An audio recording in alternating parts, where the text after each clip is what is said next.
புதுக்கோட்டை மாவட்டம் Thiruvappur railway gate அருகே மதுபோதையில் தனியார் பேருந்தை ஓட்டுநர் இயக்கியதால் பைக் மீது மோதிய நிலையில் தூக்கி வீசப்பட்டு இருசக்கர வாகன ஓட்டி படுகாயமடைந்திருக்கிறார். இது தொடர்பான கூடுதல் விவரங்களுக்காக இணைகிறார் எம்முடைய செய்தியாளர் பாக்கியராஜ். நடந்தது என்ன, விரிவான விவரம்? அதாவது புதுக்கோட்டையில் இருந்து விழுப்புரம் நோக்கி சென்ற தனியார் பேருந்தை ஓட்டுநர் சரவணன் என்பவர் இயக்கி வந்ததாக கூறப்படுகிறது.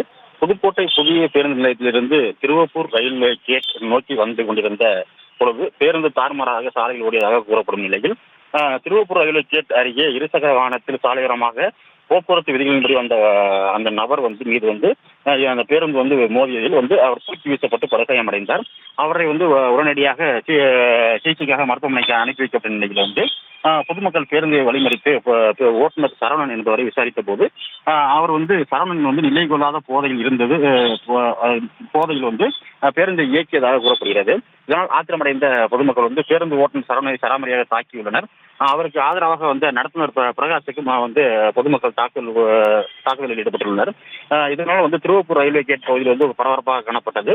இதனிடையே அந்த தனியார் பேருந்து உரிமையாளர் நேரில் வந்ததால் பேருந்தை இயக்க விடுவோம் என பொதுமக்கள் கூறி பேருந்து சிறைப்பிடித்தனர்.